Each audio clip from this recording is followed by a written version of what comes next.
Okay. Okay, since we're being recorded, we'll just let people get started and connect as they can, because we have a lot of stuff to share. So put your seatbelts on. There's going to be a lot of slide flipping, so you shouldn't get bored at all. And we're so excited about this 2022 summit for our state.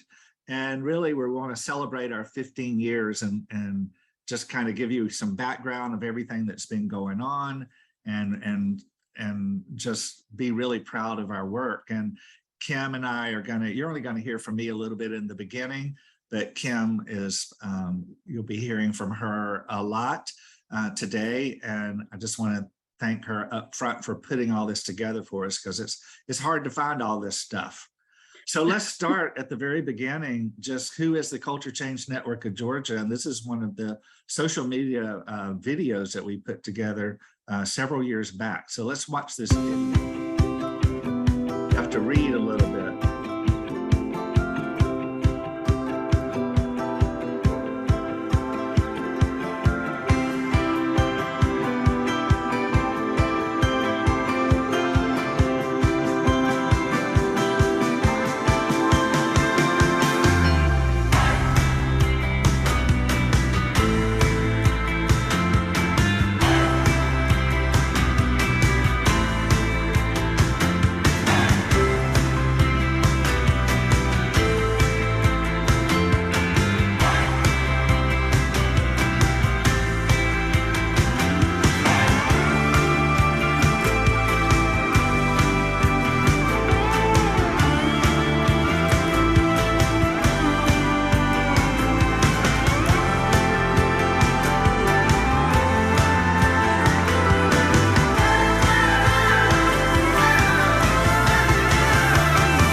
This was one of the videos that was made through the grant, and you'll hear more about the grant later.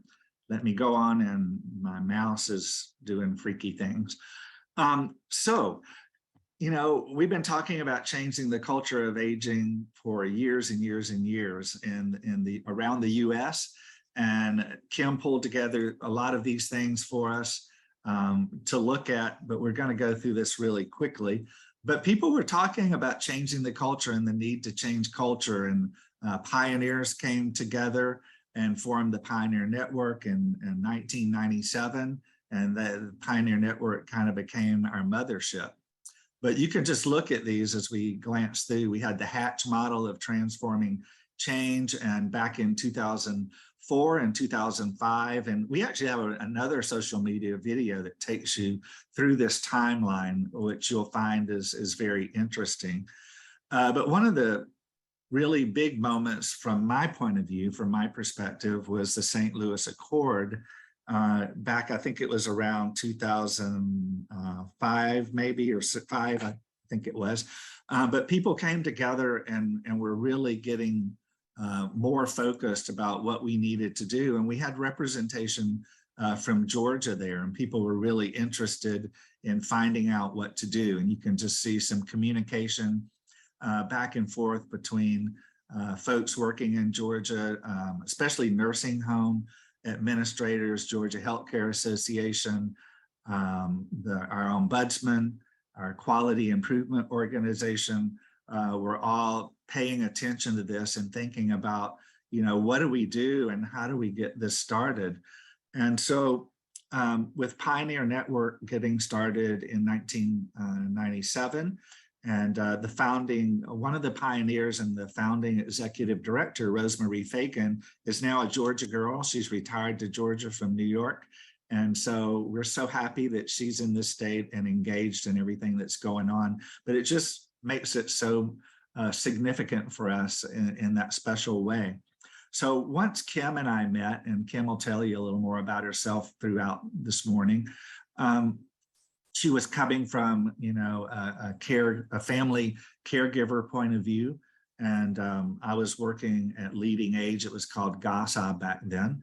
And I was really interested in what was going on and following it, just like a lot of us were paying attention, and we knew that there was a need to make changes, especially in nursing homes. And it was really important because they're the most regulated. We had the most data about what was going on. So there was a big focus in nursing homes. But for some of the provider member associations, we had members throughout the whole spectrum of aging services, from adult day and home care and affordable housing communities and assisted living personal care homes, the big retirement communities, continuing care retirement communities, which are now called life plan communities, nursing care, hospice. And so in Georgia, we said, we want to start talking about this and coming together with the idea of we'll focus on all older Georgians, no matter what setting that they're living or receiving services. And it was really different. And so we started from the very beginning with that in mind and pulled together things in 2008. And this was just kind of the group of us that were hanging together and creating conversation in the beginning with our Linda Kluge, with our QIO, Pam Clayton, Georgia Healthcare Association. Jenny Helms was working for the Alzheimer's Association then, and now she's at Leading Age Georgia, and Kim and I. And there was a lot of other people. This just happens to be a picture so you can see who we are and all that stuff. So the really interesting thing is when we decided to, Pioneer Network was calling out to all the states and saying, we really want you to form coalitions in your state to figure out how to push forward change and start culture change coalitions and, come together however you want to. Well, in Georgia, we were already so lucky because a lot of us knew each other. We had worked together for years. We had already been doing a lot of stuff tied to the greater good of older people in our state. So Kim and I just said, we need everybody at the table. We want to invite everybody. We want to make sure we have representatives representing every part of the spectrum of aging services. And so we just invited everybody. And honestly, it was one of those weird times when everybody said, yes, we want to be a part of it. So we came together and we said, what are we going to do? What do we need to do? How do we start? And so we said, we need to have somewhere to go. We need to get a website, even if it's a bad one, just to get started so people can see, have a place to go. We've got to start creating a common language and, how are we going to talk about this? And most importantly, we wanted to have an annual summit. Because what was that we're really grateful for is that many of us have a lot of national contacts. We knew the movers and shakers. We knew the original pioneers that started the Pioneer Network. We knew the folks that were, writing the stuff, doing the training. And it's like, we can bring anybody to Georgia that we want because we know everybody and they'll say yes. I mean, nobody's gonna tell us no. And nobody ever did. I mean, they were just like, yeah, we want to come. We're excited about what you guys are doing. And again, we had everybody at the table. And that's something over the last 15 years that personally I'm very proud of, that we've sustained that, because in Georgia, it's always been about what's the greater good? How do we come together and focus? We bring our different perspectives and the folks that we serve and work with, but how do we create the greater good for older Georgians? And that's where we started.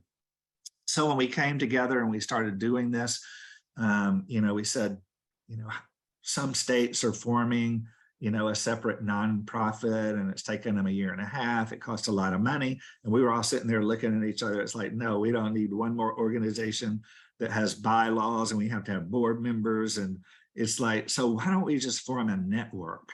Why don't we let our state coalition just be a network of people that really want to make a difference and change the culture? So we said, let's just be the Culture Change Network of Georgia. And what we agreed to do is every year when we started the year off, we'll just say, how's it going for us? Have we changed our minds, and do we need to set up a nonprofit and start working from that point of view? Or do we just all want to come together as a network and bring our skills and our passion and say, how can we change and influence the work and the movement in this state from whatever leverage that we have? And so that's what we've done. And every year we just continue saying, yes, it's working, let's do it.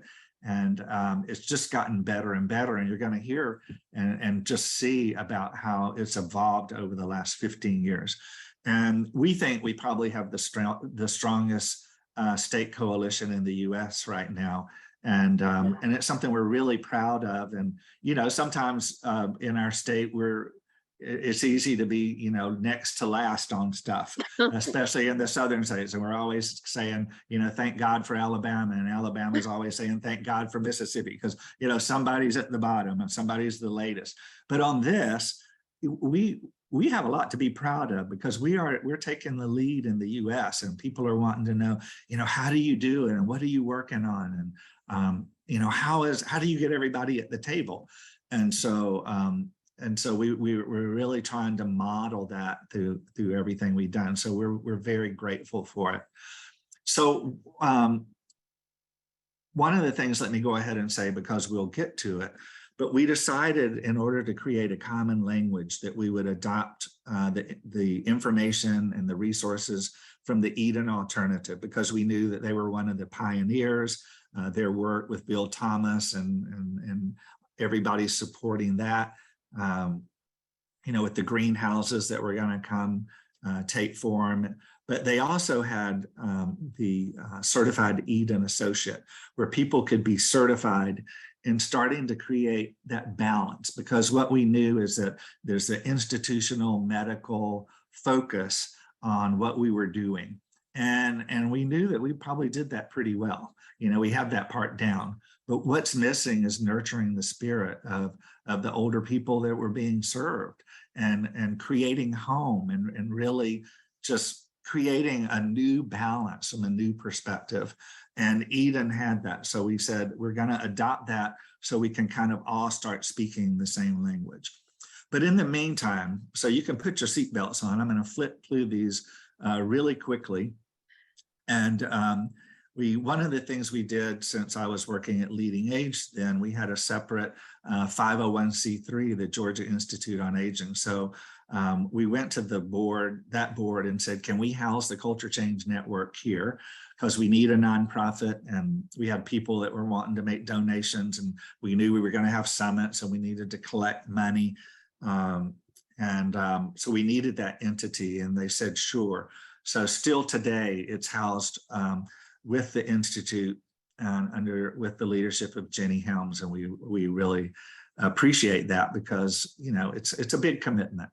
And so we started out with our first summit, and you can see all the things that were happening. And notice, we wanted to have a community-based service focus, so we brought a national person from Leading Age National to talk about that, but also Carmen Bowman, who had done all this work and developing content, and Kim talking about, from a family perspective and what that's all about. So we started there's many paths to person-centered care, and we wanted to start off with that. We actually made videos from that, but you can see that a lot of people came out, and we were trying to figure out what to do. Other videos we made were tied to Richard Taylor. Richard Taylor was living with Alzheimer's disease, and he and Kim were best buds. He spent a lot of time in Georgia, and they recorded a lot of stuff. And Richard really helped us understand about how to move forward and support people living with dementia and people just in general. So we start flipping through these, you'll see this is a who's who of people that were doing culture change work and writing the books and providers being successful and all that. So just read through these and you can see people and who they were. So every year we were spending a lot of time on this summit. And in between, we were doing some other presentations and workshops, and the teletransformation is really how to make that happen. And Linda Kluge with our QIO has been so grateful and gracious of helping connect the dots and share all her talents and all their resources. We brought Virginia Bell. Virginia just turned 100 this year. And so when she came to do this, she was 88 years old back in 2010. And Lavreen Norton. And again, the people, the movers and shakers, we were bringing to Georgia and having incredible conversations around the table. We did some symposiums through a grant with a group. If you look down at the bottom, Division of Aging, Long-Term Care Ombudsman, University of Georgia Center, all these folks that supported this are two big one-day events around the US. Again, we were able to bring Rosemary Fagan. That's before she knew she was going to be a Georgia girl. And Karen Nichols and Kim traveled around the state and talked about what this looked like in long-term care. And really, the whole time thinking about home and what does that look like and how do we focus that. And Barbara Frank and Kathy Brady, who are just key to especially culture change in nursing homes, have been to our state so much. Joanne Rader that developed a lot of information and was supporting folks in many ways. The Best Friends approach came back. So you can just see at all the really great things that are happening. To me, this one was a real transforming time on our 5th annual summit with Richard Taylor and Al Power. So a person living with dementia and probably the person best known in the world, geriatric physician focused on dementia care. And it was just profound, just listening to them talk. And one of the moments that sticks in my mind here is Al Power is talking about from a physician's point of view and this, that, and the other, and giving us all this data and everything. And it was Richard's turn to speak. And he said, I have a good day if my breakfast is hot. And it's like we just had this huge moment where people were like, oh my gosh, it is just so basic and so easy. So we have all this high, big data, but then we have a person living with dementia saying, I can have a good day if I have a hot breakfast. And so we just kept having these moments after moments. And we would have CMS Region 4 staff have been really engaged in what's going on, and surveyors, would be in the group. And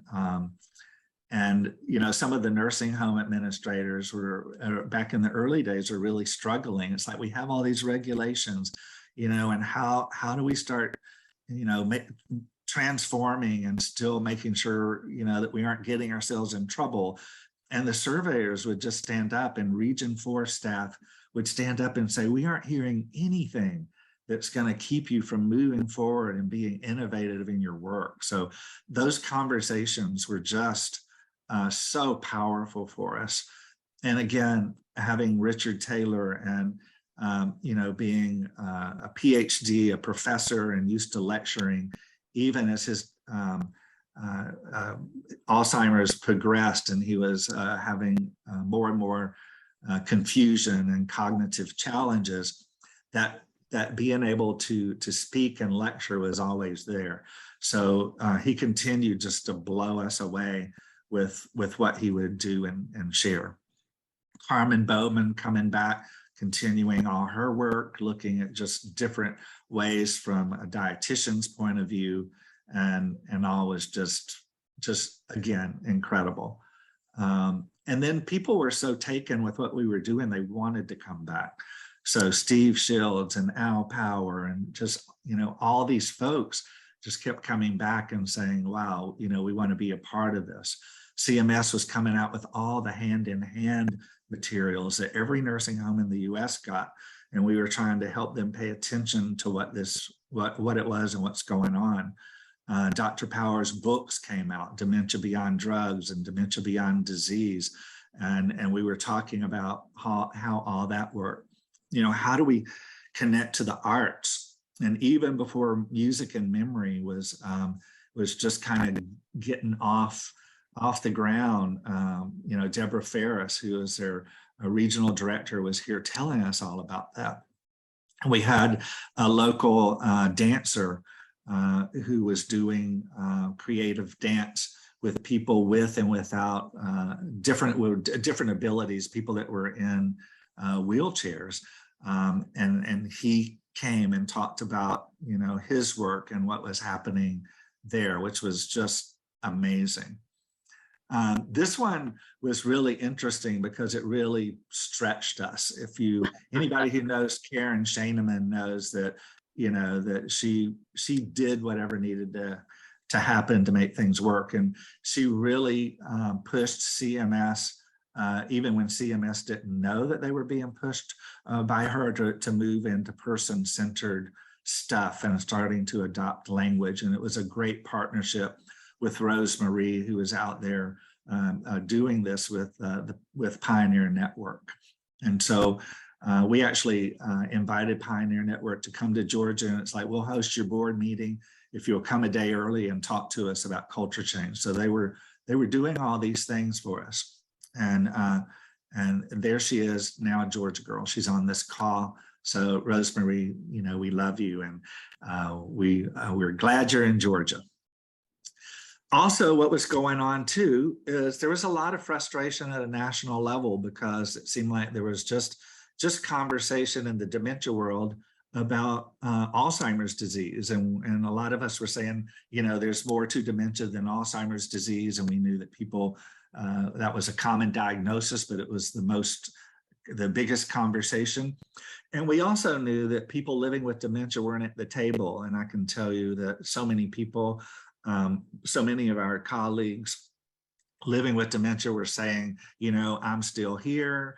I'm still a whole person. I still want to be at the table. I can make decisions. I can still learn. I want to tell you what I expect as my condition changes.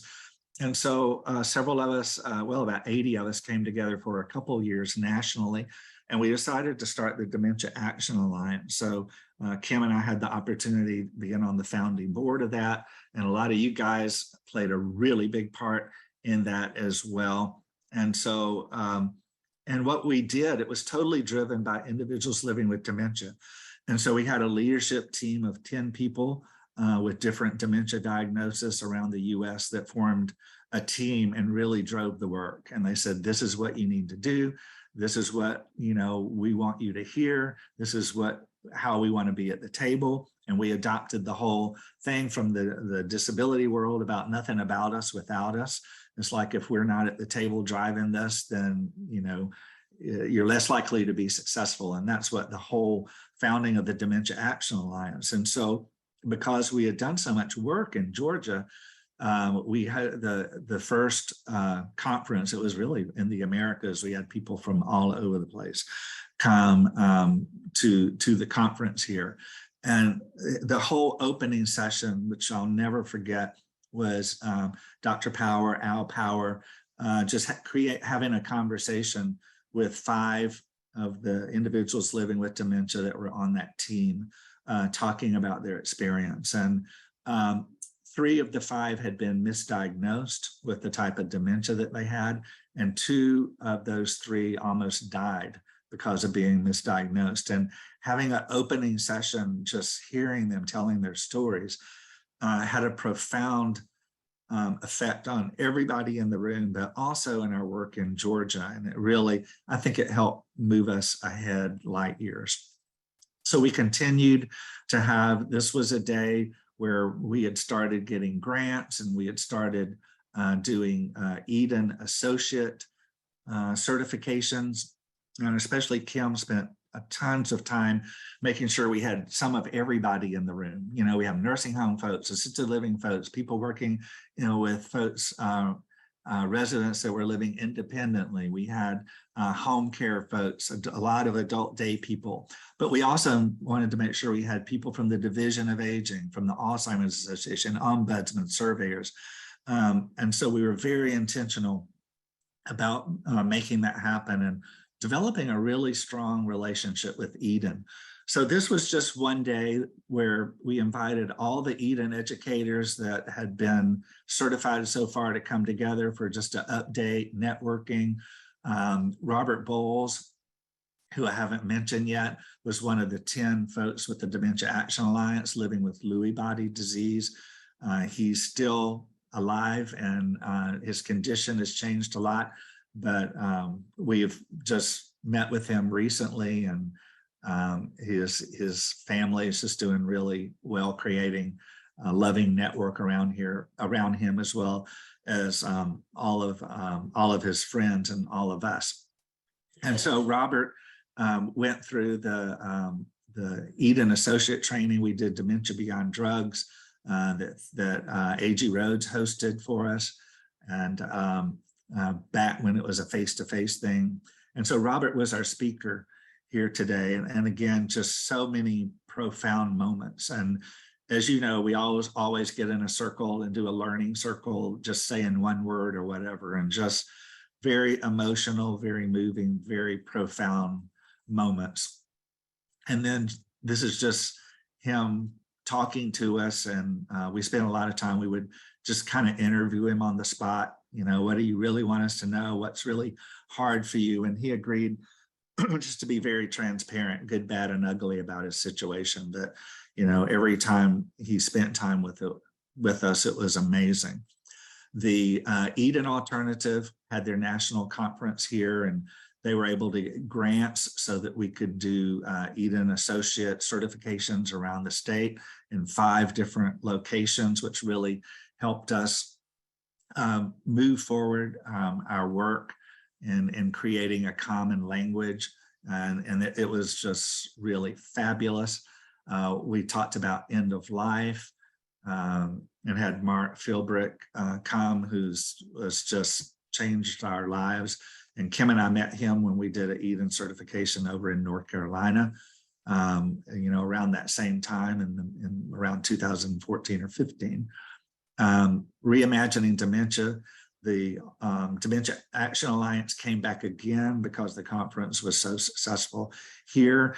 And what we did was that year for the summit, both of those times, I think we decided to, merge and have our summit and have large groups of people come together from Georgia to take advantage of having that summit in Georgia. So then we started looking at organizations and how do we, pull all these folks together. And again, people that keep coming back to Georgia because they want to be a part, and they were seeing that the momentum just was continuing to build in so many different ways. Yet again, 2020 and online, we were going to have a really big face-to-face dementia blowout, but because of COVID and everything that was changing, it became like a mini summit, and we just had the brightest and best. Last year, we had another summit where we just kind of touched base about, here's all the things that are going on. And so, that's kind of the history in a nutshell. Just so many things, it's just really hard to share. But 15 years, it's just been absolutely amazing. And people continue to stay at the table. You're going to hear about our grants. If we wanted to make sure academia was at the table, state, region 4, all that. And if the Gerontology Institute at Georgia State wanted to be engaged and want to be at the table, knew the importance. And if it wasn't for them in helping get these grants and administer these grants, that we wouldn't have, gotten as far as we have. So that was a lot in a short amount of time, but the main point is, we brought the brightest and best from the very beginning to Georgia. We've all learned and grown. We now have, I think Kim's going to talk a little bit more about the Eden Associates, but we have over 1,300 certified Eden Associates and working in all areas of aging services in our state now. And so it's just been really exciting. So that's all from me for now. Thank you so much, Walter. And I just want to quickly add just a quick few things, because we want to hear from our guests who'll be joining us. But I wanted to also share that a lot of folks have been really involved in the state dementia plan, the Georgia Alzheimer's and related dementia state plan.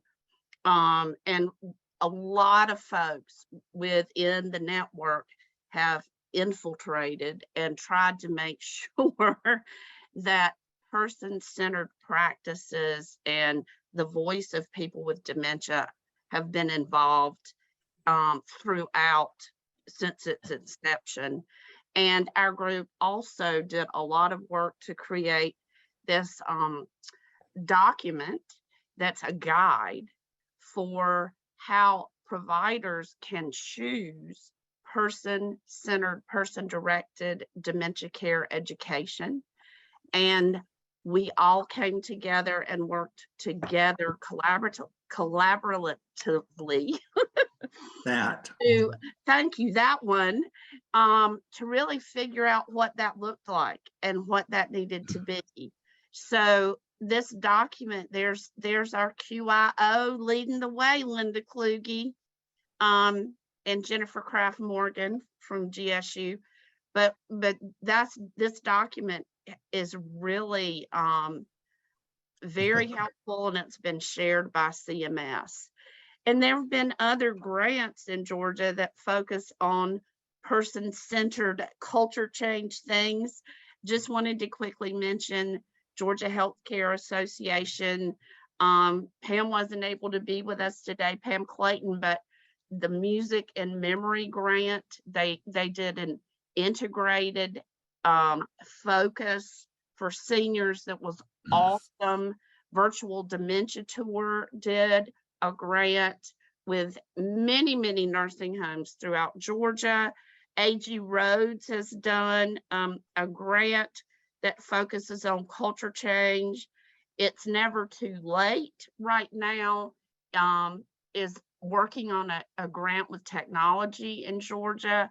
And Walter's already filled you all in and mentioned the Eden Alternative. And we use this in Georgia intentionally as our shared language and a shared way to bring us all together and to really let it be a catalyst.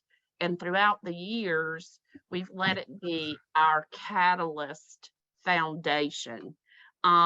So I just wanted to share some pictures through the years. I think that was the first time Walter and I, as educators, held our class. I see Joan right there, Joan Carlson. And here you go, just showing over the years some of the folks from throughout the spectrum. Deep, there's you. I see Deep Cato right there, building the Tower of Power. There's Sonia from AG Rhodes, doing a play. When we do the 3-day certification, it's quite something. Here's some other folks. Just thought it would be fun for everybody to kind of journey through all of this with pictures. There's our great friends from Park Springs who have been so gracious to host us so Jackie many and her times. colleagues. And Jackie, Jackie Hurd and all of her colleagues, Tim Knight. And these are folks that have become educators in Georgia, and there's even more now. There's Deke Cato and Sonia, Joan Carlson, David Sproul, who led the way, showing what person-centered looks like in in affordable housing throughout the country and internationally as well. And just some quotes. I'm not going to read this, but you know, we have some really wonderful quotes throughout the years of how certified and associate training and using that as a kickoff has really affected and empowered people to move forward within their culture change journey and helping people really get it. And now it's time to really hear from the people who are out there doing this. And we have some testimonies and some testimony. We're going to have church, but really, as we're all trying to figure out how to talk about all of this, we all know we talk about words and words matter and language matters. And part of the problem with the whole culture change movement is it's hard for all of us to figure out how for people to get it. How do we put this stuff into words? And it all sounds flowery and hocus pocus. And, you know, what we need to try and do is change how we talk about it. Because as Walter said from day one with Culture Change Network of Georgia, we've been focused on creating the kind of care and support we want for our loved ones and ourselves. And that holds true every day.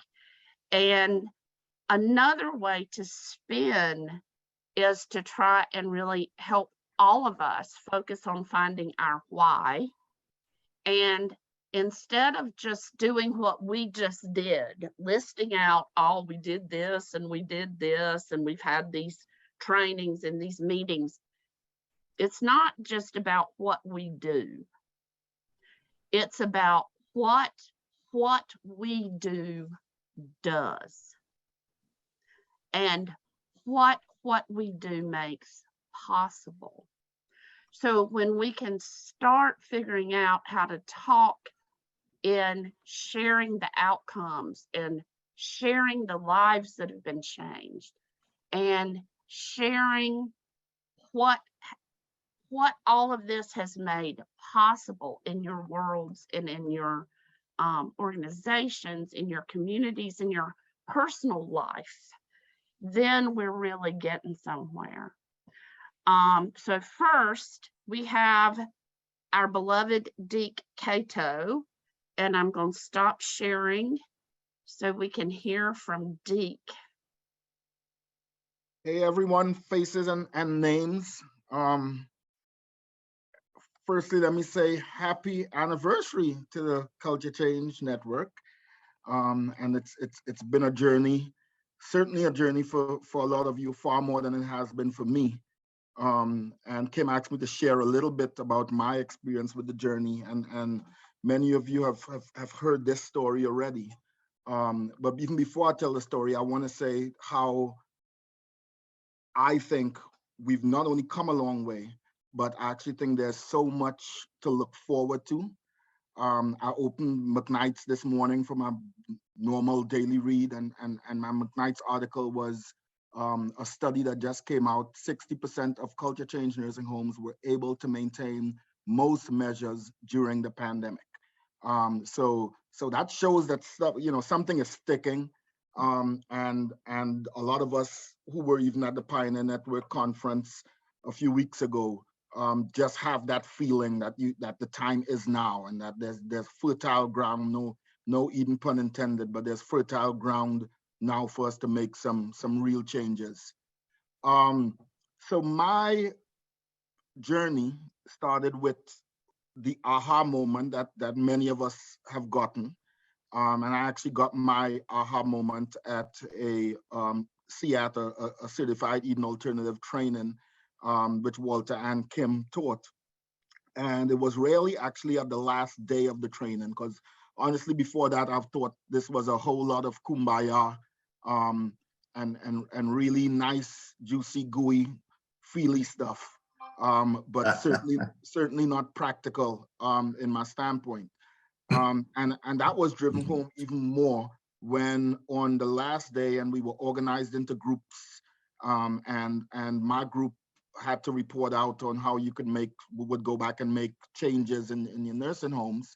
And there was a CNA from another organization in my group, and she did a really riveting presentation on how much change she was going to make. She went up on the board and she said she was going to go back and do training with her staff, and she would get them together, and she would sort of galvanize them around this concept. And I thought to myself, she is not going to be able to do that. I think she was fooling herself. I thought to myself, actually, she's about to go get fired, and not recognize why. And my aha then was that, as well-intentioned as you can be in this movement, and it is a movement, culture change needs leadership more than anything else to really be on board to support these things. Because I thought about that CNA going back to her nursing home and calling other CNAs off the floor to train them in person-directed care, and possibly, taking some allowances that she's not authorized to do. And I thought about her getting in trouble. I'm like, one, she doesn't have a budget to make some of this happen. Two, surely her teammates are going to hate her by the end of a few weeks of her coming back from this training. And God knows they would hate Walter and Kim for empowering her.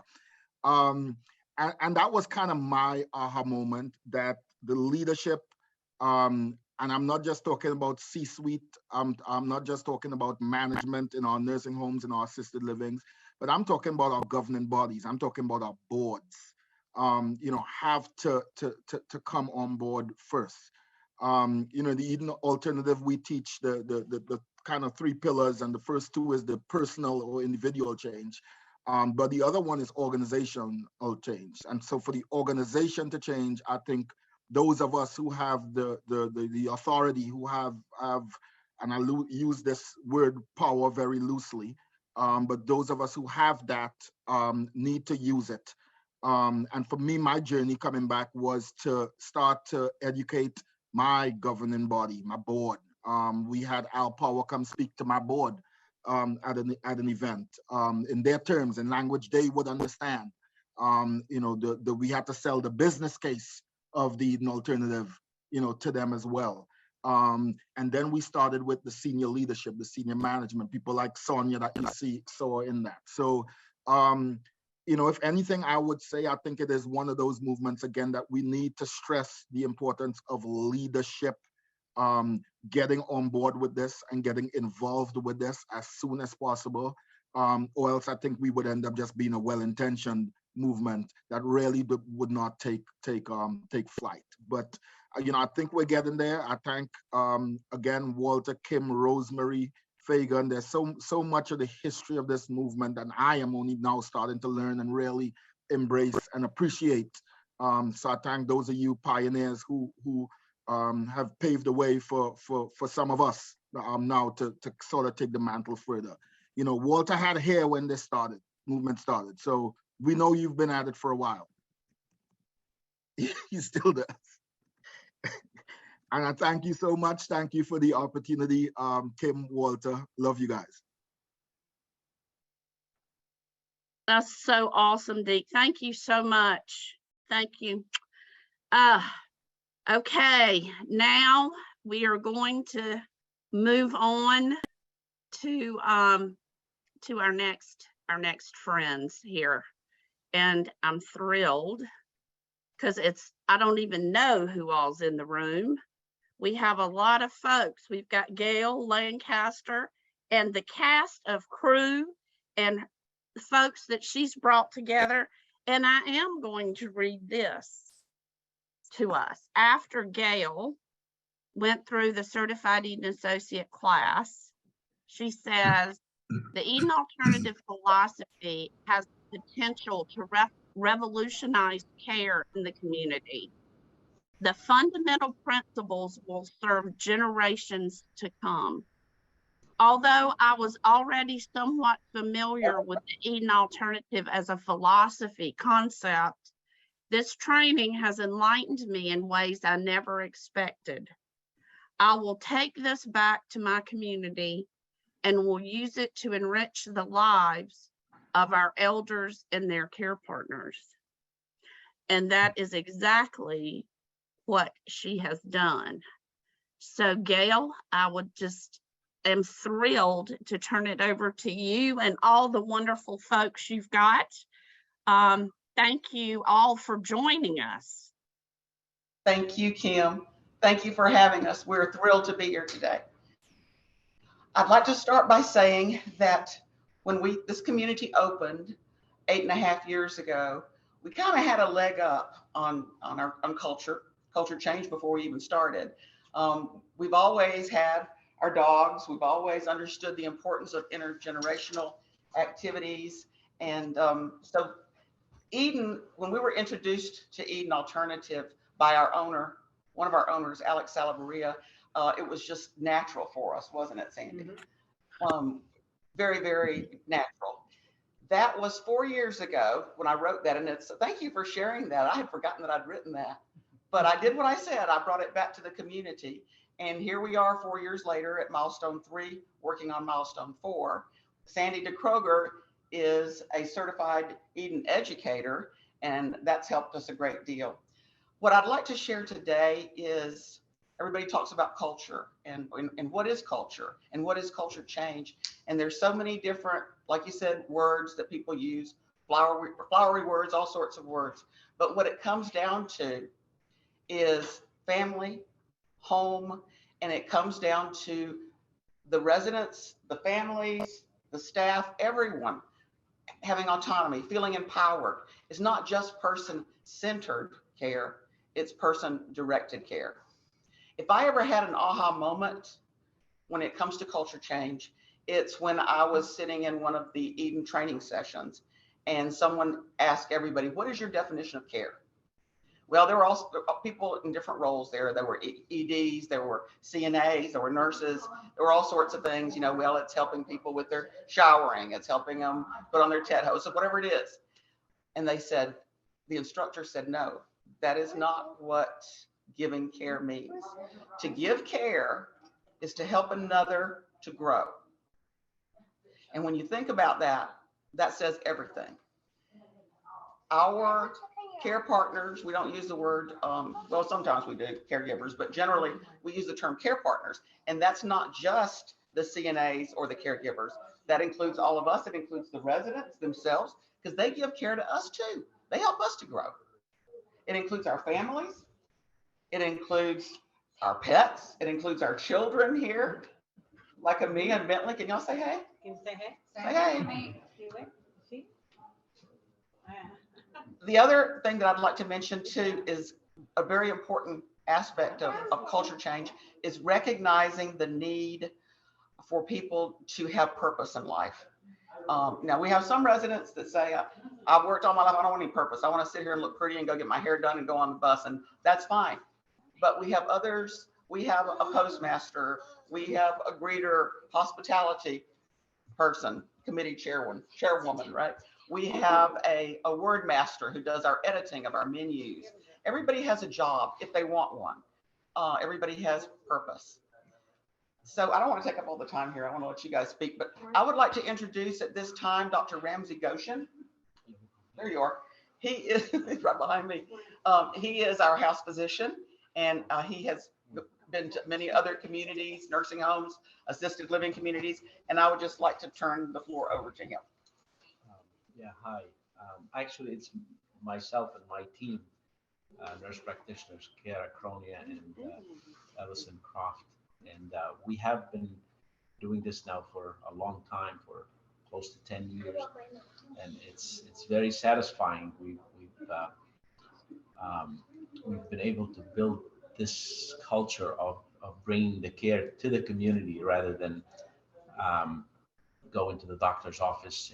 And I think that the residents have better things to do with their family instead of wasting the whole day going to the doctors. Maybe they can go to lunch or go out for an outing instead, and have the doctors and the healthcare team come to them and care for them in their community.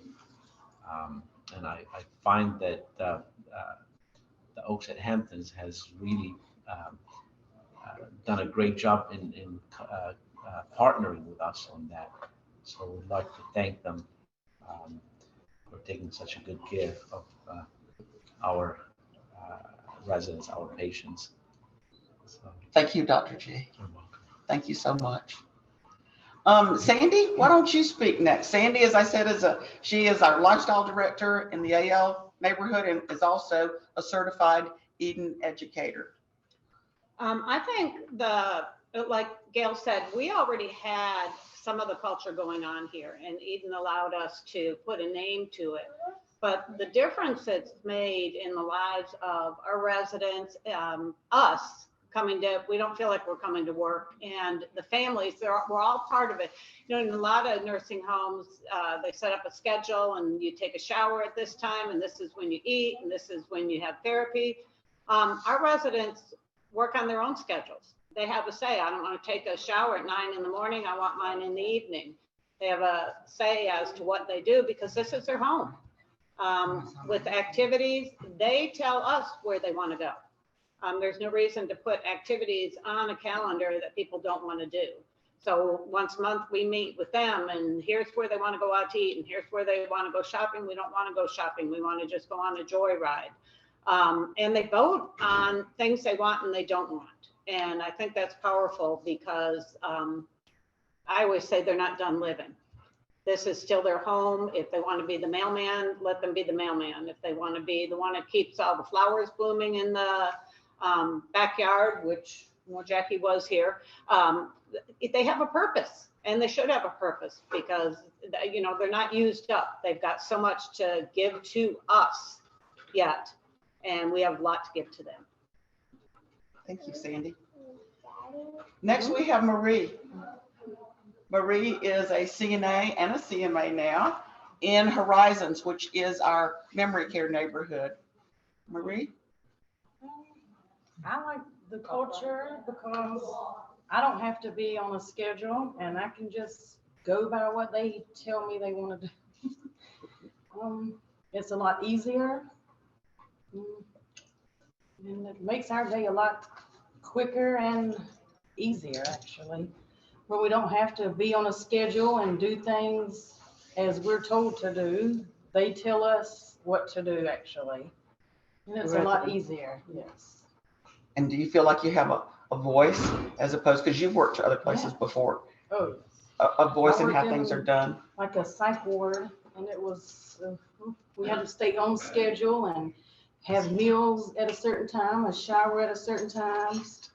And here we just go with what they want and what makes them happy. Can you see it? Thank you, Marie. We have a family member with us today. Beth, would you like to? Yes, and I want to mention the CNAs and Marie, including Marie. They are such a blessing to our family members and our residents in Horizons. My mom has been there over a year, almost 2 years, and she had her 90th birthday, July 31st.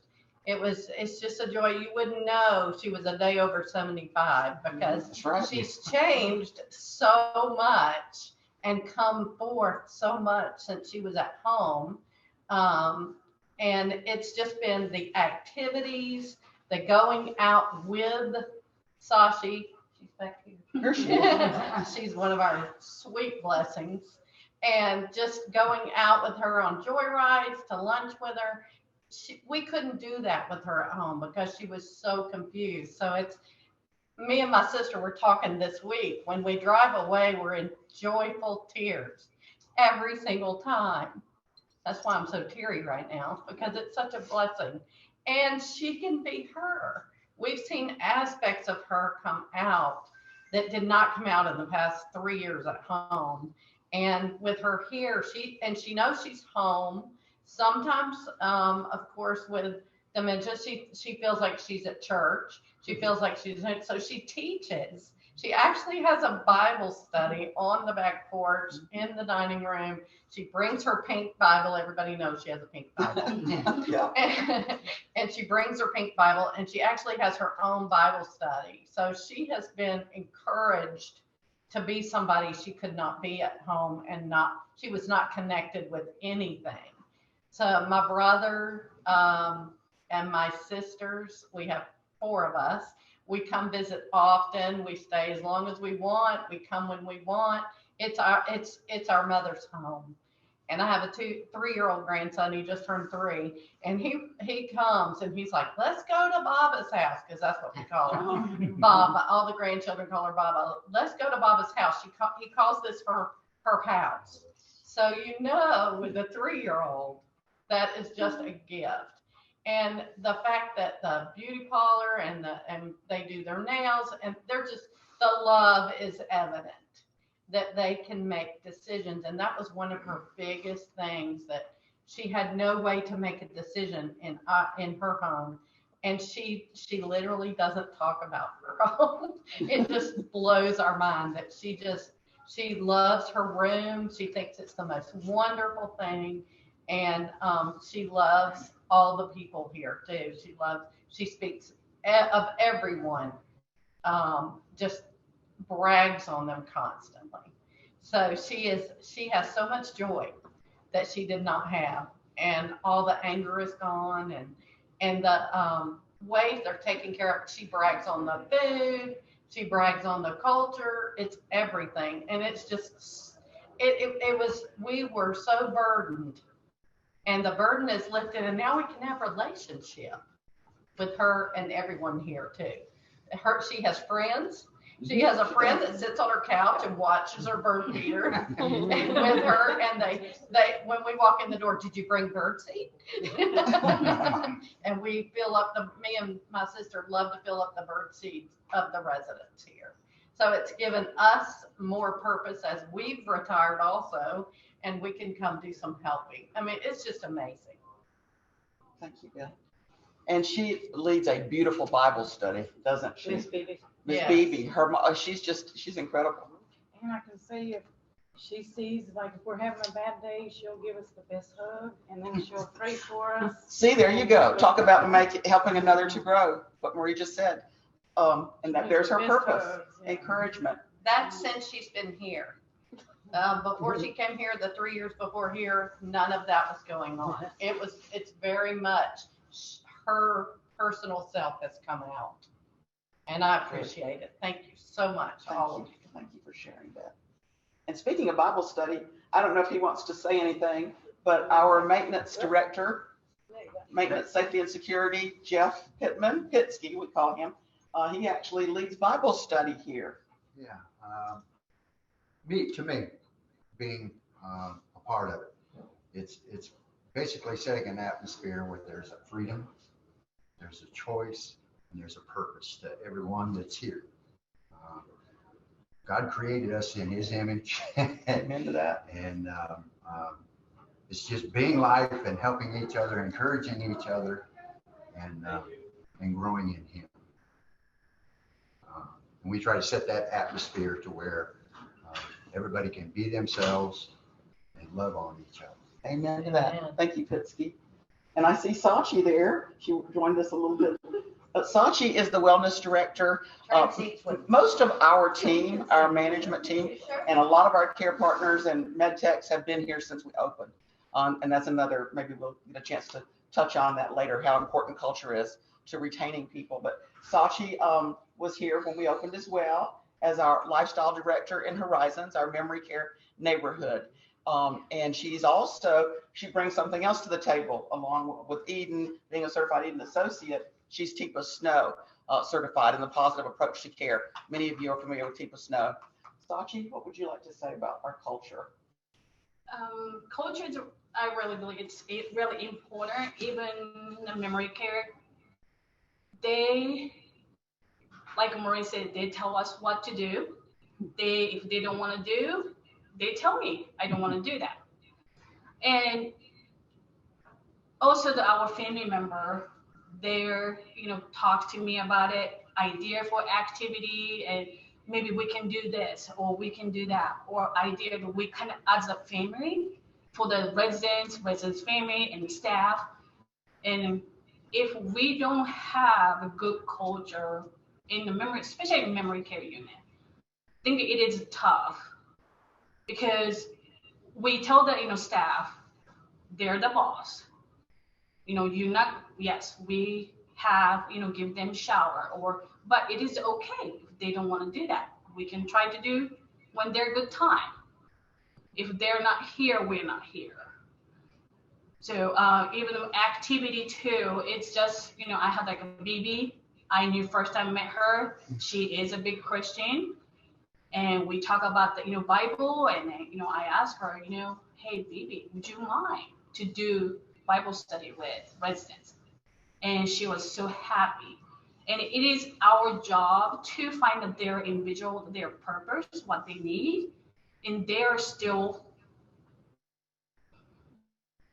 how you say it, they need a purpose, because we are here to grow together. Yeah, we are here to help them too, also, but they need to help us. Sure. So I think that's, we have that, good, culture at here at Oaks Southampton. And I love Miss Beth. Yeah. We talk a lot, and then, I like to send, picture to the family member every day. Oh, and that is amazing. What their loved one, doing during the day. And then I think that for the COVID, we got more closer for the family member, because we have to communicate with the family member, because they couldn't come in to see their loved one coming to, in the building. So we have to communicate with them, so we have a really good relationship. Very true. It's amazing. Well said. Good job. So Emily bring good. Tiffany is our wellness director in our assisted living neighborhood. And like most of us, she was here. She opened this building with us 8.5 years ago. She's also, in times past, worked in a nursing home facility. We don't usually use the word, we call that the F word, because we're a community or we're a home. And a lot of nursing homes are too. They're communities, they're homes, but not all of them are. And so I think Tiffany can speak to the difference in a community or a facility that has not had culture change as opposed. Yes, actually, my background, I came from a skilled facility here, and the culture there wasn't a culture, and that was the sad part. And then when I joined Gail here at the Oaks at Hampton, and the culture that we have, the love that we share and the purpose that we have for everybody here is just amazing. I encourage that 110%. To try to build that within your community. It makes such a difference. We are all so close, and it's one big family, and we've enveloped, Dr. Goshen coming in and his nurse practitioners, which helps tremendously. And with the families, they don't have to go to the physician's office and things like that. Amazing. And our residents here are our family. And that's what we do. And the embrace that we have is just amazing here. They even tell us what to wear. So Yes, the residents. they lead the pack for sure. But I just want to thank everybody here for the culture that we have and the love that we share, and the purposes that we have and have built for all of the residents and the staff. So thank you, Tiffany. We have a couple of residents that would like to speak today, I think. And first, we have Mr. Alvin. Mr. Alvin, what would you say about our culture here at the Oaks at Hampton? Well, Ruth and I are fairly new. We came in March from another facility where we were sort of outgrowing and couldn't be part of independent living like we felt like we should. And that has been one of the things that Ruth and I have talked a lot about, is because professionally what we've done in Christian ministry has also been related to my counseling background and Ruth's education. We've dealt with culture literally all over this world. And I want to tell two quick stories. When we were working out of the country, we had the opportunity of working in a society that did not have the note of chivalry. In other words, men, just didn't get that lesson from either their parents or their grandparents, or being drugged to cotillion and where they had to learn all these social graces. But they did show respect for the elders. And it was funny sometimes to watch them show which one was the oldest. And we were on a bus that day, just crunched in, and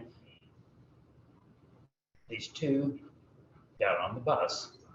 And we don't know if they were married, if they were seeing each other, where they were just two people happened to get on the bus. And they were trying to offer a seat to the other one, which was the older. All of a sudden, the bus made a sharp turn, and I think it was intentional by the driver, that they fell on the floor. And they started laughing, and then they stood up and entertained the group. And it was a joyful moment to see that in another culture, at least the aging were the primary persons, not whether they were man or woman in their respective roles. The other one is that we had the benefit of when our children were growing up, my grandfather lived with us. He didn't like living in the town where my parents lived. When he moved and sold a family farm that had been in their farm since they immigrated from the UK. And he enjoyed living in home with two children, two grandchildren.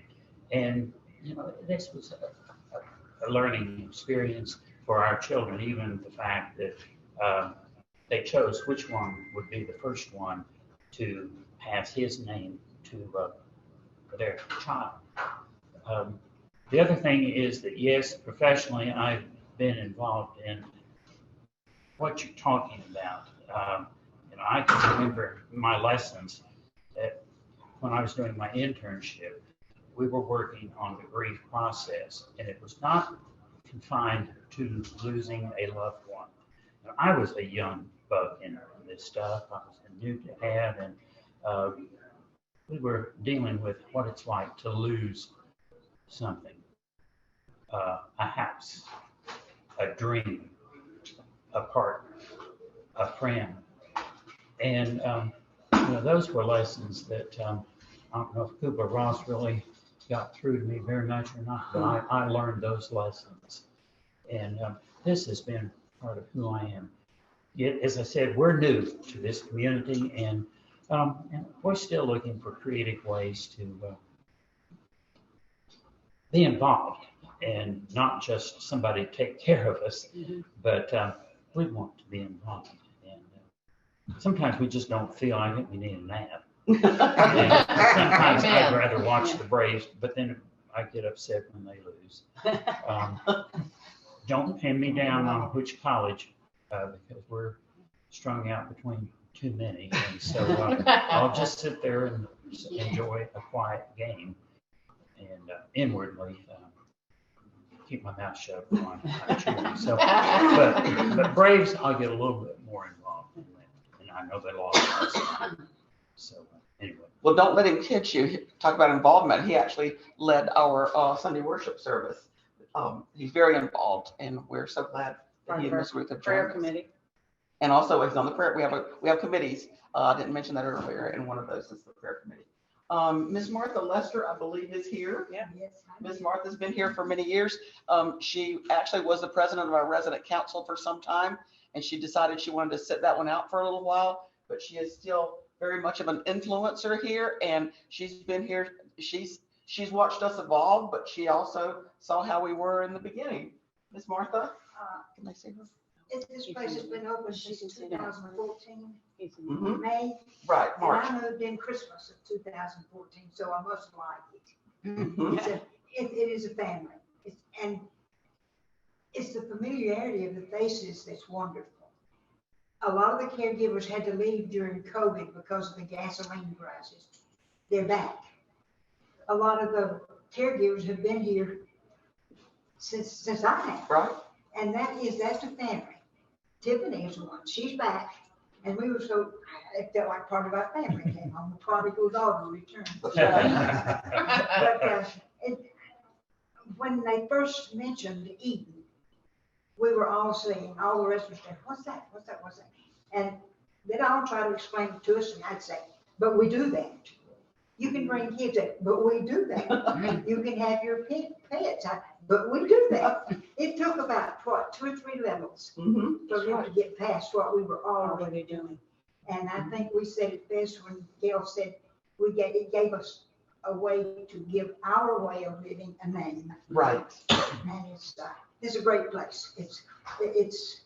And we had a little program several months ago, and we could all say, you're not the boss of me. That's right. You're not the boss of me. That's right.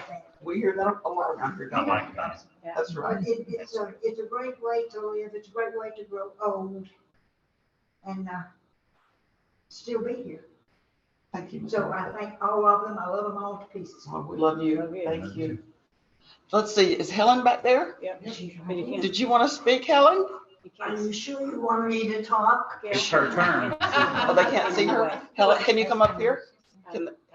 No, they'll hear me. I have the loud mouth. I am a resident. Let's see. You know that I'm not from Georgia. But No, they can't tell.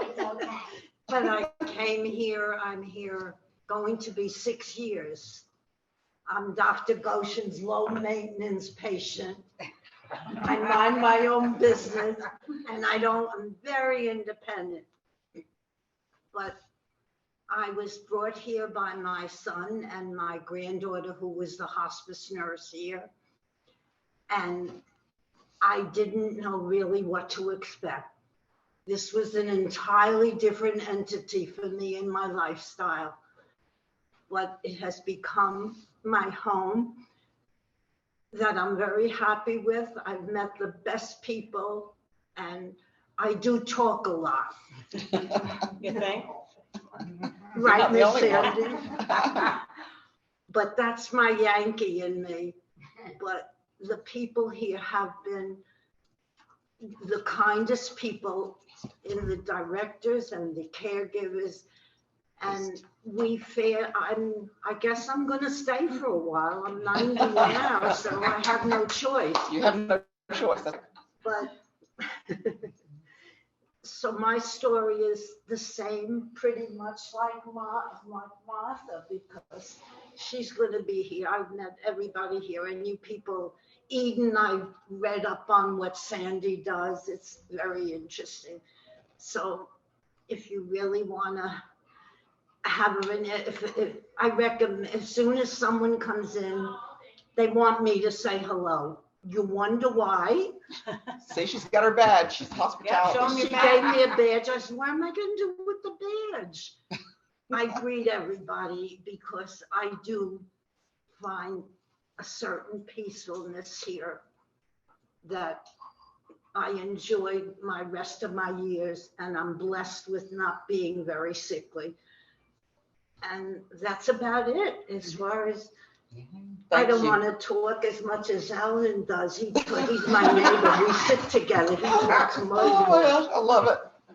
Well, thank you. Here we go. Thank you, Helen. And they both, and Ms. Martha made a good point. Thank you, Helen. That was beautiful. She made a good point. She was talking about the fact that people that live here, people that work here, nobody wants to leave. Occasionally somebody leaves to do something for a minute. She mentioned the fact that Tiffany came back to us where she belongs. I always say that we're kind of like the Hotel California. You can check out, but you can never leave. And I think that that's true. And that all comes back to culture. When we're talking about retention of staff members, and there's Bubba. When we're talking about occupancy, our occupancy has remained 96 to 100% for years. Well, almost since we filled up in the beginning. And it all goes back it's to our culture. It all goes back to the people. It goes back to the people who work here, their families, the people who live here. The kids, the grandkids that come in, our pets. It really is a human habitat. It really is a home, and we really are family. Is there anybody else that wants to speak? Bubba? Oh, Mr. David. Yes, we have a resident from Horizons. Mr. David, would you like to speak? You want to come here and share? Or you want to come around here? Well, I'll send you down the door. Mr. David lives in our Horizons neighborhood. He is a very interesting and intelligent man. And what do you think about our culture, David? Well, there is a culture and there is a structure, but there's also a familiarity and a family-like atmosphere. I would say that the people who work here, all the people who work here, have an incredible degree of kindness and patience, because it does require that. However, people's handicaps or disabilities are treated with dignity. And needs coloring too.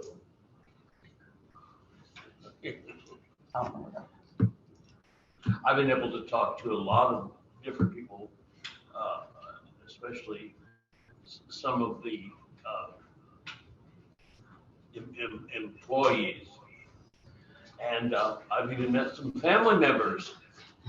So there's always new people to meet, including pets who come in. That's right. So I know that the facility meets a lot of needs for different families, in that they rest assured that their loved one is safe and comfortable.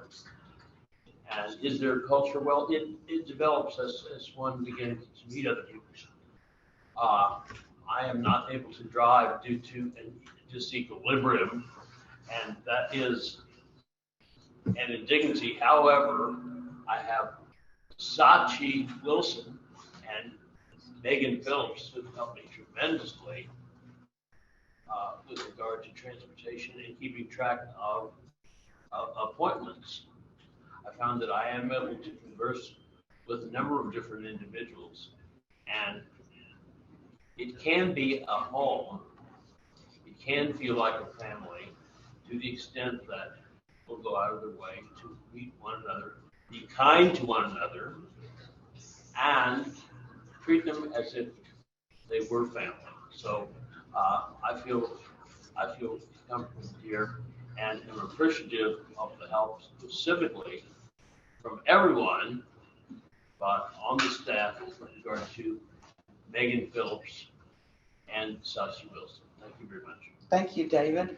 And you met Sachi. Speaking of Megan Phillips, we have two Megans on our management team. So we differentiate with nicknames. Megan Phillips is our wellness director in our Horizons neighborhood. And Megan Owens is our community relations director. I don't think she wants to talk. She's a good talker. I don't know why you want to talk, Megan? Good. Okay. So Megan is Meg, and the other Megan is Bubba Megan. Yeah, and Bubba. So Bubba, do you have anything you want to say about the culture in Horizons and in this community as a whole? I'm just going to slide you over. I'm going to sit next to you. No, hi, I'm the wellness director for Horizons, and I think our culture is a little different than what some would think about with memory care. You know, it has to remain a home. It has to be a home in order for it to be successful. I think Sachi does an amazing job with making that happen, because lifestyle is such a huge part of what we do in memory care. It's not just lifestyles and then just the wellness aspect of things. It's very much intertwined together. And you know, you have to have that teamwork. And so I think that's the biggest key to our success here. That and the people we surround ourselves with every day. You know, we work with an amazing group of people. You kind of have to make what their perception is right now. It has to be your reality. You have to find yourself in that moment with them. That way we don't all kind of spiral out of control and, you know, things like that, which happens sometimes, and that's okay. But no, Horizons is very special to all of us, and it's definitely a fun place to be here. Okay.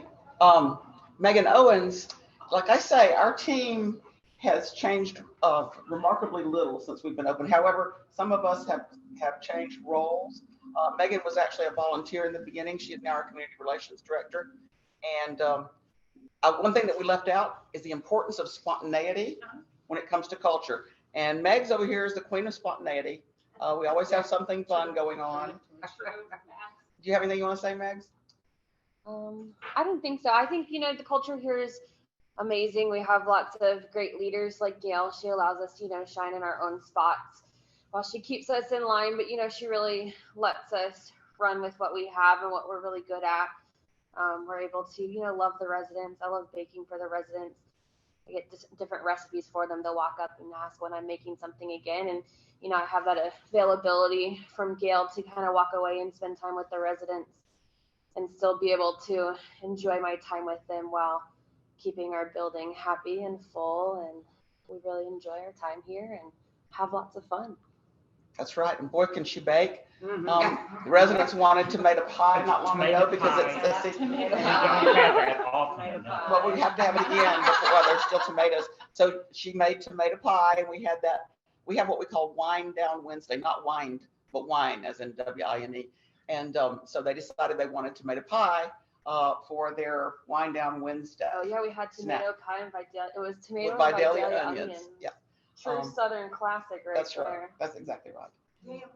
Yes, ma'am. Am I right that this is the only employee that's been here as long as I've been here who retired and Megan took her place? That's correct. Yeah. That is correct. That's a record. That is. Lee Maynard was our community relations director and had been with the Oaks for 13 years. She had been at another Oaks community before she came here. She retired in April, and then Megs was promoted from the business office manager position to CRD, and she's doing a tremendous job. We're very blessed to have a group of very dedicated people and people who really understand the importance of family and culture in a community like this. And I guess that's all we've got to say, unless anybody has any questions for us. Gail, this has been amazing. I mean, you all have just blessed us with your presence, with your stories, helping us all really understand what culture means. When we talk about it, it's hard for people to grasp it, but you all have helped us feel. You've invited us into your home, and we've been right there with you, listening every step of the way. And we really appreciate you. And thank you so much, all of you, for sharing and for giving all of us some hope and some excitement for what can be. So thank you, thank you, thank you. Thank you, Kim. Thank you all for having us today. Thank you. And now we're going to move on to Jennifer Kraft Morgan, Dr. Jennifer Kraft Morgan, director of the Gerontology Institute. And we are so, so, so thankful for her. So we're going to have Jennifer talk and share where she came in and what she has helped make possible. That's a super tough act to follow. I think that's absolutely unfair that I know after those wonderful example. Thank you so much, Oaks, for sharing that with us. It's an amazing story. Hope is what we need. So I've got to go back to slides. It's not quite as exciting. So I just wanted to talk a little bit about the partnership and what sort of resources we've developed to help you bolster that culture change at your organization. So we've been really, blessed seems to be the theme today, but we've been really lucky and blessed to have these 2 grants that we've implemented over the last, I think we're in year 5. We had a 3-year grant that's gone into the 4th year, and we have another 3-year grant that we're at the end of the 1st year of. And we can't do this without our partners. Our partners are CCNG, Georgia Healthcare Association, Leading Age Georgia, Alliant, Health Solutions, Eden Alternative, everybody who has the cast of characters that Kim and Walter have talked about through our time together. It's amazing. When I came here from North Carolina and I started working with the Culture Change Network of Georgia, I was just sort of dumbstruck by it. Like, you all meet on a regular basis and listen to each other. You all meet on a regular basis and listen to each other. It's not about, this is the project that we're doing right now. This is what we have to do. This is where we're going forward from. Still to this day, at the steering committee meetings, at the Eden and Friends, at events like this, you take the time to listen to each other. And I think it's so powerful. It's so amazing. And I think it's really the secret sauce for why this organization continues to be strong and continues to hold together, because it's glued by all these really important and wonderful relationships that are mutually reinforcing and empowering for all. So it's an amazing collaboration, and I'm so grateful to be part of it. So this is one of our first meetings. It's always good to have pictures, lots of friends in the room, former students that I miss, staff. Dr. Burgess and I came together to do the first grant. We added Crystal and Celeste as staff, and we've had a really great cast of students over the time, working all together to make these grants go. The building resources for person-centered care. We've had this original team that you'll recognize lots of names, and we have added to that team for the trauma-informed approach to dementia care project. So we went from, what did you call it? Even if it's an awful website, to have a website.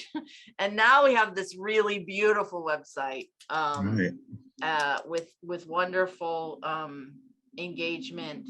Celeste did a wonderful job with Nutrix and putting this website together. And I think we've built on this quite a bit through that first grant. Our social media presence has built through this first grant to be huge. We have over 50 videos that are these micro learning videos that help us learn little bits of things that help us push forward on our journey. This is our YouTube channel. We have multiple playlists, multiple micro learnings. These are short little videos.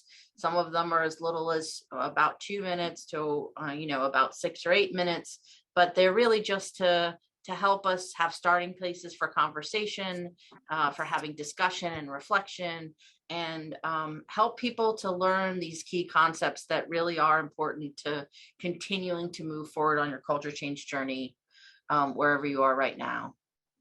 So it is organized by playlists. We've got lots of great stuff on dementia. We've added things on diversity and inclusion. We've done employer choice pieces, just a little bit of everything. And then with the new grant, we've added a trauma-informed care playlist that can support us, and I'll talk us a little bit about that. And then like the video that you saw at the very beginning, some of the basics of the culture change movement, who is Pioneer, who are we as the Culture Change Network of Georgia. For one of our videos, we won in 2020 at the SGS meeting, won a media award for the Dementias in Hospitals video, and that's the team. So I did want to talk a little bit more deeply on the Culture Change Matters product, because really the biggest product that came out of the first grant, we were able to send lots of people to Eden, certified Eden associate training, which was a wonderful ability for them to have some intensive education. We created all of these micro learnings, but I think the biggest, most wonderful part about the first grant is that we developed this Culture Change Matters series, which is interactive, engaging, discussion-based, understands adult learning principles and doesn't make you sit at a screen for several hours by yourself and not engage in the content.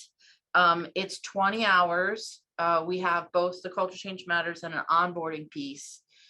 This is our entrance to our LMS. culturechangematters.org is our educational site that we developed. And I'm just going to talk really quickly about what's possible here. I think, sorry, Kim, my spacing. Sorry, Kim, my spacing is wrong. Please forgive me.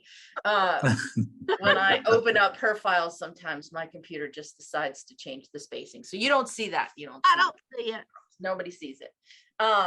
So I think what's wonderful about Culture Change Matters is that it's developed so that it can hit what Deke just talked about, that we have all the people in the building have the chance to be leaders.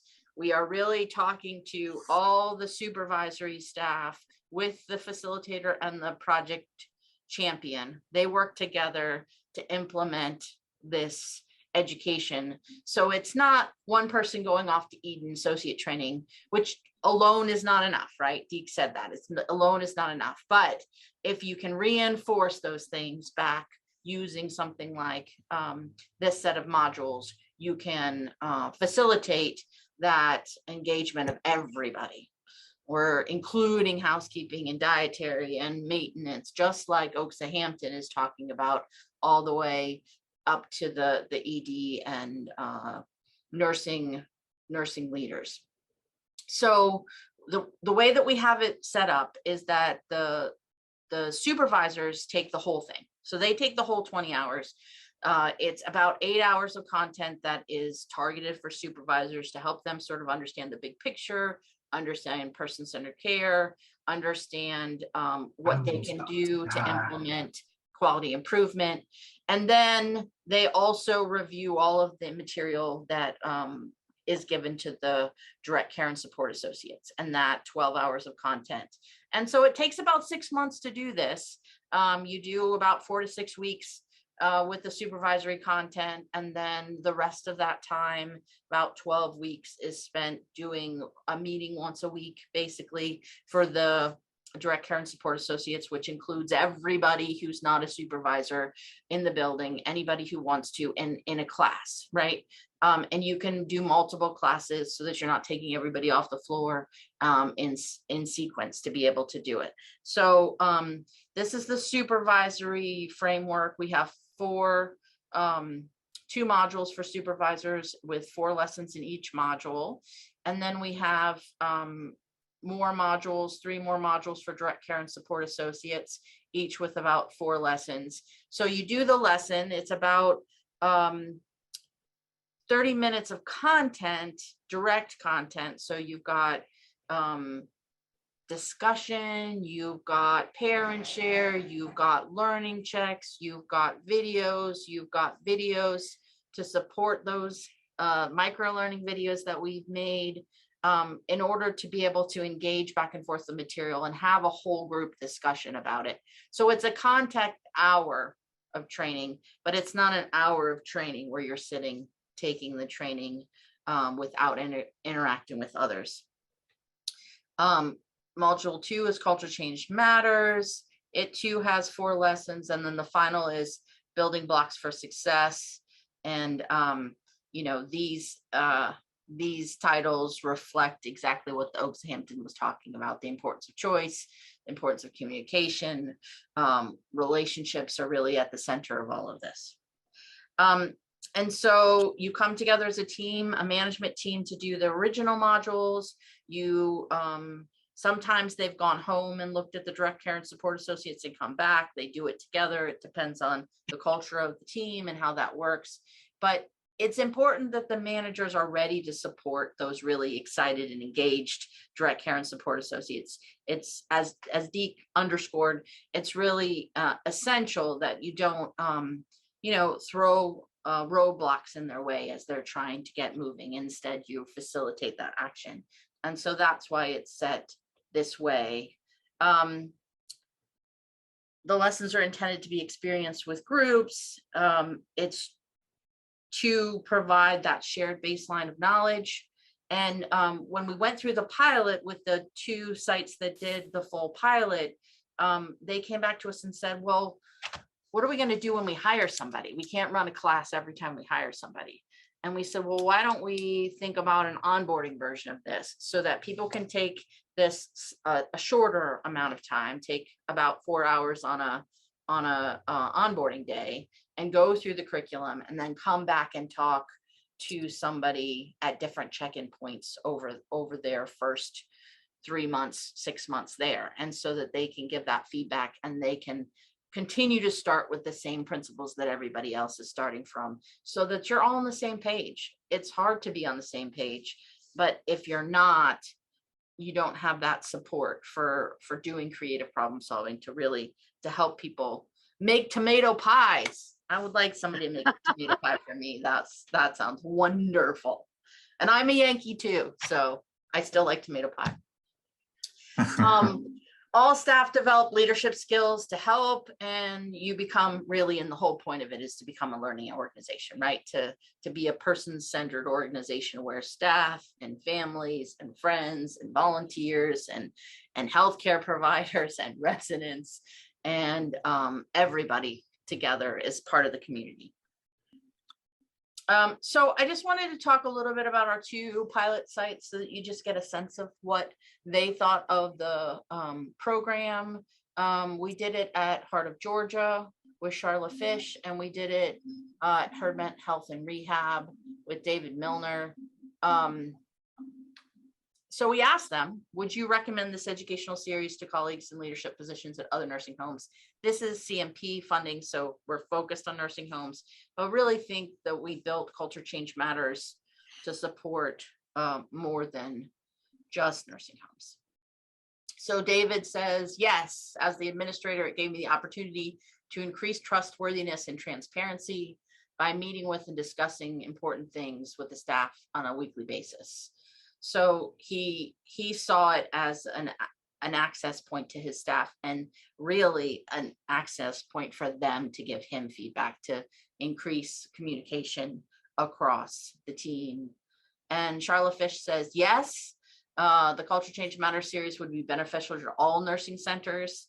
Our center used this to springboard to doing the Silver Award and their JCO accreditation. So it was really foundational for them to get their team together to do these huge quality projects that they then embarked on. So what outcomes have changed? Just like it's the most important, as Kim said, it's not what we do, what we put on, but how it actually impacts people. For them, it strengthened relationships between different types of workers who didn't really understand each other's jobs, which is huge and a problem that we've seen for years in this industry. It improved their ability to take feedback and problem solve together because they knew they were and trusted that they were examining processes together and not shifting blame. It improved communication. I love this one. A foundational path for continued work together. Like David is very eloquent. The 2 quality improvement projects that came out of their work is reducing overhead paging, so it sounds more like home than hospital, and giving resident choice for bath, and they upgraded the bath center because that's really what the residents wanted, is more privacy and more, a spa-like feel, which was pretty cool. And also they talk about changing language. We're not calling people feeders anymore. Thank goodness. Do you want me to run the testimonial, Kim, or do you want me to keep moving forward? We're getting towards the end. I think we'll just know, everyone, that David created a glowing testimonial. It's beautiful. And you can access it on the YouTube page. So please be sure and check it out on our YouTube channel. Yes. And so we are taking applications for phase 4. We did get a cost extension from CMS to offer this to more nursing homes for free. After the end of the cost extension, it will no longer be free, but the ones that get it on in this last phase, with applications due October 15th, get to continue to work on it for a year. So they have access to everything for a year, which is a great deal. So our new grant, the Trauma-Informed Approach to Improving Dementia Care in Georgia's Nursing Homes, takes a little step back and thinks a little bit more about what we all have gone through in the last few years and how difficult it's been for long-term care and particularly staff in long-term care, and how those who have survived this time really do need our attention and our support and our help to really heal through all of this. And so we took a trauma-informed approach here. It's very much the same cast of characters. We added Leanne Royster, who's at Duke and does a lot of work on the trauma-informed approaches and leading diversity, equity, inclusion work, and Cameron Camp, who many of you may know as works on the Montessori approach and supporting people living with dementia. So those are two wonderful subject matter experts that we brought in to continue our work in doing the micro learnings. So I'm going to skip through this piece just to talk a little bit about trauma-informed approaches and why it matters. So if we're thinking about a trauma-informed approach in healthcare, we usually think about an acute interaction, right? So I'm going to go into an exam room and somebody who's in this exam room has experienced sexual assault, and I'm trying to do at some time in their life course, and I'm trying to do some examination. And so I need to know that and know that I might be triggering something and work harder to communicate and to make people comfortable and helpful. But we're not talking about that particular interaction. The way that we're thinking about the trauma-informed approach is a much more collective idea. So really thinking about it from a perspective where all of us have experienced trauma, but it's particularly been awful for many of the people in long-term care, for the residents who lost so many residents, for the staff who lost family and friends and residents. So there's the grief layer, but then there's also systemic racism that's happened, political turmoil, all the uncertainty of how to interact with each other over masks and PPE, and so many things that have happened to us, working short and continuously working short, working past burnout and continuing to make these things work. And so we really need to be thinking about ways to support our workforce and deal with these things before we just say, just forget it, keep going, bite the bullet, as Cameron would say, just, push forward.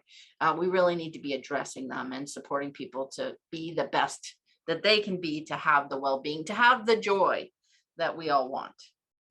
So what we're thinking about when we're talking about trauma, and those 4 videos that are out there are great ways to start thinking about that. And we've got some wonderful webinars that we invite you to look at on our culturechange-matters.org website. But I'll just go through the principles quickly. Safety, not only thinking about physical safety and whether or not somebody's going to fall, but do they feel psychologically safe? Do I feel like I can be myself in a place, that I can engage in a place, that I can be valued in a place? Do you have choice? We talk about choice for residents all the time, but are we giving staff choice? Do they have options, and can they feel like they're in control of their environment and their work? Collaboration, making decisions with others, not taking those decisions out of people's hands and forcing them to do something, but allowing them to come up with what their choices want their choices to be. This trustworthiness that David talked about when he was talking about Culture Change Matters, being able to support people, be consistent, to check in with people. A lot of that trust eroded in COVID. We were just doing what we could do to survive. And so getting back out on the floor and knowing that all people who are working together are there together to do a common thing, which is create community, create joy, create happy lives for all of the people who are in that community. And that trustworthiness is key, and transparency, as David said, is key to doing that. And then the whole outcome of all of the principles is this empowerment, right? So that we're all empowered, from residents to staff to family to leadership, management, to validate and affirm those choices and move forward. And so So here are our free webinars. They're on culturechangematters.org.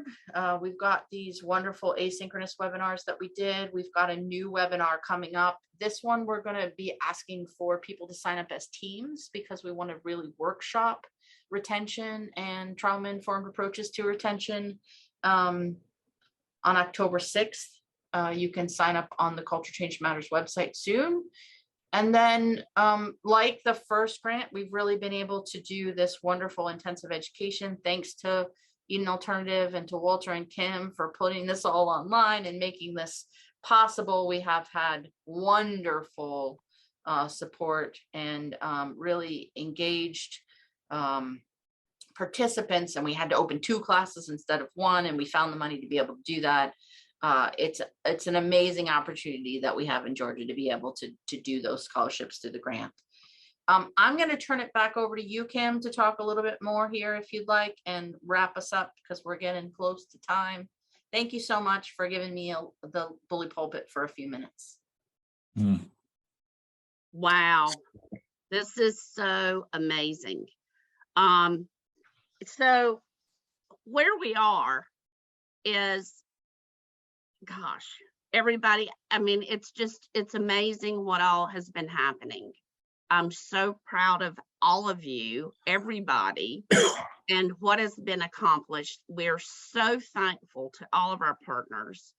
I just want to very quickly let people know about a few other ways that you can be involved. And I'm just going to stop sharing that screen right now. A few other ways that you can be involved, and they've been mentioned. We have quarterly Eden Associate and Friends gatherings. So everybody can come together during those gatherings. And we just bring folks who are doing good culture change stuff, and we gather, network with each other, and really try and keep building our network and our momentum. And we also, if everybody's to do today is to go to the Culture Change Network of Georgia website, culturechange.ga.org, sign up for the newsletter. And Celeste has put, and Jen, they've put the link in the chat box. And on there, you can also go ahead and click to our Facebook page and click to our YouTube channel and other things. Make sure you like us, and that way you get following all of the many posts that we do where we announce what's happening and how you all can get involved. On the YouTube channel, make sure you subscribe to the channel and you can explore the playlists, as Jen mentioned. So we want to just quickly, we don't have much time. So we want to ask you a few questions for you to be thinking about. Walter, do you think we have time to do one quick breakout or just go for the Menti? I can't hear you. I think it'd be more fun just to do the Mentimeter so people can have that experience together. Okay, so these are the questions. So you all just be thinking about these questions. And this is all of our go forth network and think on these things. And if you have questions and things you want to add in the chat, you can do that. We wanted us to all be thinking about within our own realms of influence. How can you really increase awareness of person-centered care and culture change in your world, wherever that is? So be thinking about that. And then what can your organization, if you're with an organization, do to champion person-centered care and creating this kind of culture that we've been talking about. And we're also curious, please let us know the other kinds of topics. You've seen all the different topics we've been covering throughout the years, but what kinds of topics would you like us to focus on in our short videos, in webinars, in summits, and for our future Eden Associate and Friends gatherings? And then now we're going to teach you a cool thing, and it's called Menti. It's a Mentimeter. So pull out your telephones and everybody go to Menti, MENTI.com.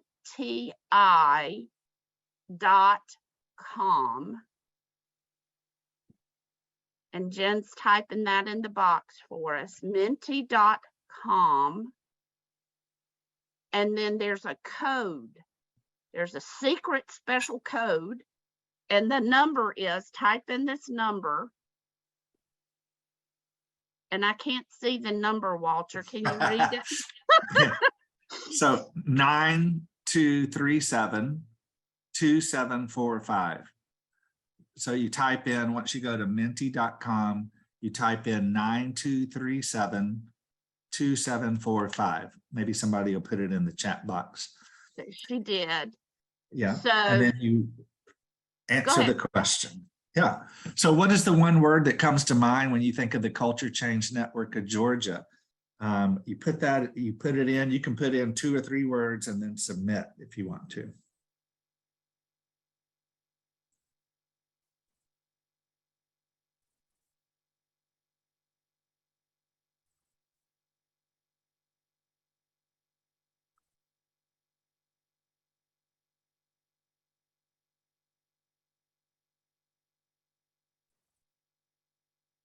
and just so you all know, the bigger the word is, that means that more people have put it in. So the most used words show up bigger. So we're watching our word cloud develop.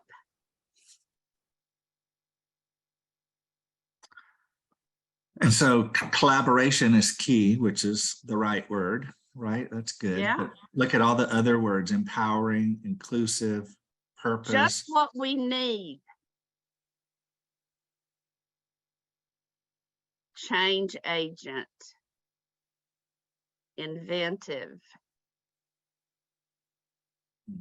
Education. While we're doing this, I just want to say Jen was sharing with you about Culture Change Matters. And it's really important that we don't miss how incredible this tool is. This is something that nationally we've been wanting to develop for 12 or 15 years. And honestly, nobody had the time and nobody had the money to do it. And through this grant and tied to the Culture Change Network of Georgia, the leadership and getting the right team together, we're able to develop this. So if you're not sure what it is, please take the time to look at it, because it's getting ready to roll out nationwide, and it's going to be able to be used in any setting to really introduce culture change and all the pieces that are tied to it. So if you have any time, put this as a priority, just to kind of click around and understand what it is, because when you start looking at it, it's just amazing. It was created literally to help all of us create the kind of culture that we're talking about, and the how-to, and building collaboratively your organization together to be able to do these things and live and deliver this kind of life. So we're really excited about it, and it's not just watching the little videos. It's way bigger than that. So, Yeah. So, and if you can't get to usementi.com, then go ahead and put your ideas in the chat box too, so we can collect those. And we'll stop sharing. So Kim, you have a couple minutes to wrap it all up for us. absolutely. I just want to end. Everybody just, I don't know, Walter, do you know how to unmute everybody? I just want to personally come on screen if you're able. I can. I just want to thank everyone for joining us today.